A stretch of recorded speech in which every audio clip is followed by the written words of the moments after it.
Hi friends, నిన్న Allu Arjun episode చూశారు కదా. అరెస్ట్ చేయడం, అలాగే మళ్ళా తన్ని ఇంటికి వెళ్ళి బెడ్రూమ్లోకి వెళ్ళి హఠాత్తుగా కనీసం ఇన్ఫర్మేషన్ ఇవ్వకుండా అరెస్ట్ చేయడం, తన్ని వెంటనే రిమాండ్కి పంపించడం, అలాగే జైల్లో ఒక రోజు ఉంచకూడదని రూల్ ఉన్నా కూడా ఆ పేపర్స్ లేట్ అయినాయి అని ఒక రోజు ఉంచుకున్నారు చూడు. దీని అంతటి వెనక ఏమన్నా కుట్ర అనిపిస్తుందా మీకు? ఏమన్నా అనిపిస్తే కామెంట్ చేయండి ఫ్రెండ్స్. నాకైతే అక్కడ థియేటర్ దగ్గర తొక్కిసలాట జరిగి ఒక మహిళ చనిపోయింది. అది చాలా బాధాకర విషయం. పోయిన ప్రాణాన్ని ఎవ్వరూ తీసుకురాలేరు. ఎంత వెల కట్టినా కూడా తక్కువే. వాళ్ళ బాబు కూడా ఇంకొక విషయం చెప్పాలి, వాళ్ళ బాబు కూడా కోమాలో ఉన్నాడు. కరెక్ట్. అది దానికి బాధ్యుడు అల్లు అర్జున్ ఒక్కడేనా? దానికి అల్లు అర్జున్ ఒక్కడేనా బాధ్యుడు? అక్కడ ఎవరు రెస్పాన్సిబిలిటీ? ఫస్ట్ బన్నీ అర్జున్ది, తర్వాత మ్యాటరు. అసలు రెస్పాన్సిబిలిటీ అది ఎవరిది? అసలు ఫస్ట్ థియేటర్ యాజమాన్యానిది, తర్వాత సెక్యూరిటీది, తర్వాత పోలీస్ వాళ్ళది. పోలీస్ వాళ్ళకి ఇన్ఫర్మేషన్ లేదా అంటే ఉంది, వాళ్ళ దగ్గర నుండి మా దగ్గర పర్మిషన్ లెటర్ కూడా ఉందని థియేటర్ వాళ్ళు చెప్తున్నారు. బన్నీ ఏమన్నా కొత్తగా పోయాడా సినిమా థియేటర్లోకి? తను ఎప్పుడు వెళ్తూనే ఉన్నాడు కదా. నిన్న రేవంత్ రెడ్డి గారి వ్యాఖ్యలు చూస్తే చాలా బాధాకరం అనిపించింది. ఏంటంటే ఆయన కక్షపూరితంగా ఇంతవరకు ఆయన ప్రమేయం లేదని ఫస్ట్ చెప్పుకున్నారు కదా, అది ఓకే అనిపించింది. కానీ తర్వాత తను మాట్లాడిన మాటలు చూస్తుంటే నిజంగా వీళ్ళు కావాలని కక్షగట్టి చేశారేమో అనిపించింది నాకైతే. ఎందుకంటే తను ఏమన్నా దేశాన్ని ఉద్ధరించి వచ్చిండా, మన కోసం ఏమన్నా అవునండి, పోరాటం చేయలేదు. మరి ఇప్పుడు మీరు కూడా హైడ్రా అని కూల్చివేత అని అడ్డగోలుగా కూల్చివేస్తే 2 చనిపోయారు కదా, మరి దానికి ఎవరు సమాధానం చెప్పాలి? అలాగే పుష్కరాలప్పుడు చంద్రబాబు నాయుడు గారు వెళ్తే తొక్కిసలాట జరిగి 22 మందో 23 మందో చనిపోయారు కదా, దానికి కూడా చంద్రబాబు నాయుడు గారిదేనా రెస్పాన్సిబిలిటీ? అక్కడ ఉన్న సెక్యూరిటీదా? అలాగే ఈ మధ్య మన కూడల్లో మీటింగ్ పెడితే ఒక 6 చనిపోయారు. మరి దానికి ఏంటి రెస్పాన్సిబిలిటీ? ఇలాంటి పెద్ద పెద్ద విఐపీలు వచ్చినప్పుడు ఇలాంటివి జరుగుతుంటాయి. కాకపోతే జరగకుండా చూసుకోవాల్సింది ఎవరు? పోలీసులు. ముందే ఒకవేళ చెప్పినా కూడా అలా చేస్తే కంపల్సరీ 100% తప్పు వాళ్ళది ఉంటుంది. ఇక్కడ పర్మిషన్ లేదు, మీరు 100% మీకు పర్మిషన్ ఇవ్వట్లేదు అని చెప్పినాక కూడా వాళ్ళు అలా చేస్తే 100% తప్పు వాళ్ళది. థియేటర్ యాజమాన్యం ఏం చెప్పుంటారు? మేము పర్మిషన్ తీసుకున్నాం బాబు, మీరు వచ్చేయండి అంటే తను వచ్చేసి ఉంటాడు కదా. తన ఏమన్నా చేతులు పెట్టి నెట్టేసి తొక్కిసలాట్లో జరిగిందా? తన సెక్యూరిటీ ఏమన్నా తోసేస్తే ఆ దానిలో జరిగిందా? లేదు కదా. అక్కడ తను ఒక్కడే రాలేదు కదా, హీరోయిన్ కూడా వచ్చింది, తన సినిమా యూనిట్ అంతా వచ్చింది. అసలు సినిమాకి వెళ్ళే వాళ్ళు ఆవిడ చనిపోవడం గురించి నేను అయితే బాధపడుతున్నా. చాలా బాధే అది. కానీ ఒక విషయం చెప్తాం, నేను ఫ్యామిలీ సినిమాలకి వెళ్ళేటప్పుడు అంత రష్లో వెళ్ళాలా? అవసరమా పిల్లల్ని ఫ్యామిలీని తీసుకొని అంత రష్లో సినిమాకి వెళ్ళడం? అది కూడా బన్నీ వాళ్ళు హీరో వాళ్ళు వచ్చేటప్పుడు ఎంత రద్దీ ఉంటుంది తెలుసు కదా. ఫ్యామిలీని తీసుకొని వెళ్ళడం అవసరమా? పిల్లలు యంగ్ పిల్లగాళ్ళు ఉత్సాహం ఆపుకోలేక వెళ్తుంటారు. అక్కడ ఎంత తొక్కిసలాట ఉంటుందో తెలీదా? ఫ్యామిలీని తీసుకొని ఆ టైంలో సినిమాలకు వెళ్ళడం అవసరమా?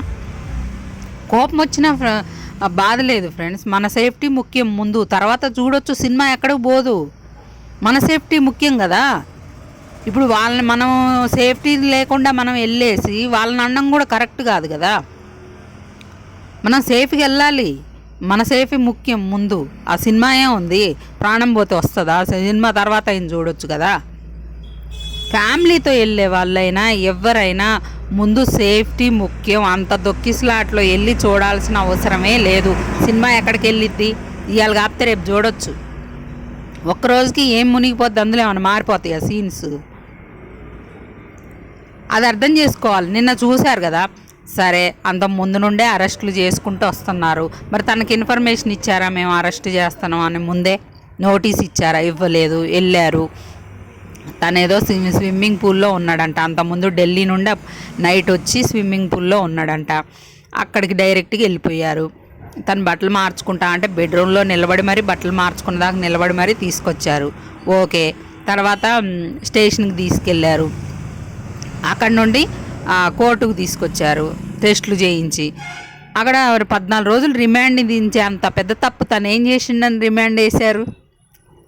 తర్వాత తను కోర్టులో ఆల్రెడీ పిటిషన్ వేసుకున్నాడంట, నా మీద ఇలా కేసులు ఉన్నాయి క్వాష్ చేయండి అని. కోర్టులో వాదనలు జరుగుతున్నాయి. అంత పెద్ద స్టారు, జాతీయ అవార్డు అందుకున్న తనని అంతలోనే జైలుకు తీసుకోపోతే ఏమైద్ది? ఇదేదో వాదనలు అయిపోయాక ఏం తీర్పు వస్తుందో తెలిసాక తీసుకెళ్ళొచ్చు కదా. తీసుకెళ్ళారు, ఎందుకంటే జైల్లో పెట్టాలని వాళ్ళకి ఆవేశం ఎక్కువగా ఉందని కనిపించింది. వాళ్ళ ఇదిలో ఒక్కరోజైనా జైల్లో ఉంచాలని కసి తీర్చుకున్నారు. రేవంత్ రెడ్డి గారు ఏం మాట్లాడుతున్నారు, తను హీరో పెట్టుబడి పెట్టాడు, సంపాదించుకున్నాడు. తను కష్టపడ్డాడండి. పెట్టుబడి పెట్టడం ఏంది? ఇప్పుడు నువ్వు ఉన్నావు, మీరు బిజినెస్ చేస్తారు, అంత కష్టపడి సంపాదించుకున్నా అంటారా? నువ్వు పెట్టుబడి పెట్టినావు కదా ఇప్పుడు మీరు అన్ని అబద్ధాలు చెప్పి ఓట్లు వేయించుకొని వచ్చారు, మరి సంపాదించుకుంటున్నారా లేదా? ఫ్రీగానే ముఖ్యమంత్రి చేస్తున్నారా మీరు? ఎవరు వచ్చినా అంతే కదా. ఇప్పుడు అన్ని అబద్ధాలే చెప్పి ఓట్లు వేయించుకొని గెలిచారు కదా. ఇదంతా అబద్ధాలు కదా. వాళ్ళు సినిమా తీస్తారు, కష్టపడుతున్నారు, తీసుకుంటున్నారు. నువ్వు నువ్వు పెట్టుబడి పెట్టినావు, సంపాదించుకున్నావు, ఎవడికి ఉపయోగం అంటే మరి నువ్వెవడికి ఉపయోగం? ముఖ్యమంత్రి అయ్యి ఏం చేసినావు అని చెప్పు. ఏం చేశారు మీరు? మీరేం ఉపయోగం? ఎవరిని ఉద్ధరిస్తున్నారు? మాకు పెట్టడానికి నిక్కి నీలుగుతున్నారు కదా మీరు. అన్ని అబద్ధపు హామీలు ఇచ్చి రాష్ట్రాన్ని అప్పుల పాలు చేస్తున్నారు కదా వచ్చి మీరు. మీది ఒక బిజినెసే కదా, ఓట్ల బిజినెస్ మీది. అబద్ధాలు చెప్పి అబద్ధ ప్రచారాలు చేసి ఓట్లు వేయించుకొని అమాయక ప్రజల్లో ఇది చేస్తున్నారు కదా. మరి అది అబద్ధ ప్రచారాలు అంటే అది మోసం కదా, అది బిజినెస్ కదా. మీది ఓట్ల బిజినెసే కదా. ఎవడు బిజినెస్ ఆడు చేసుకుంటాడు. అలాంటి మాటలు అనడం కరెక్టేనా? అది తప్పు కదా. నువ్వు ఎంత కక్షపూరితం మనసులో ఉండకపోతే ఆ మాటలు అంటావు, బయటికి అనకూడదు కదా. అనేసావు. నీదేంటి ఓట్ల వ్యాపారం కదా, నీది బిజినెస్ కాదా?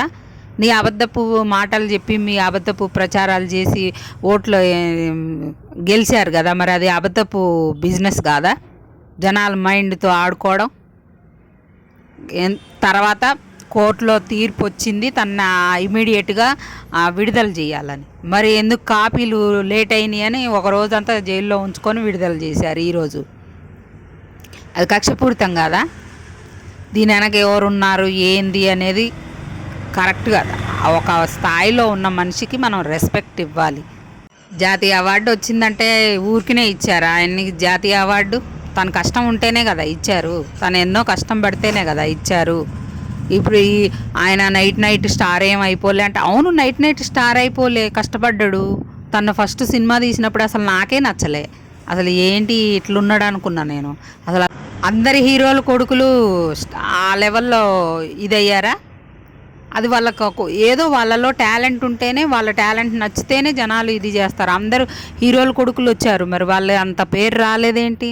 అంత స్టార్డమ్ రాలేదంటే, తనకు వచ్చిందంటే తనలో ఏదో నచ్చారు జనాలు. తన కష్టం అది, తన డ్యాన్సో, తన మాటలో, తన డైలాగ్లో ఒక్కొక్కరికి ఒకటి ఉంటుంది.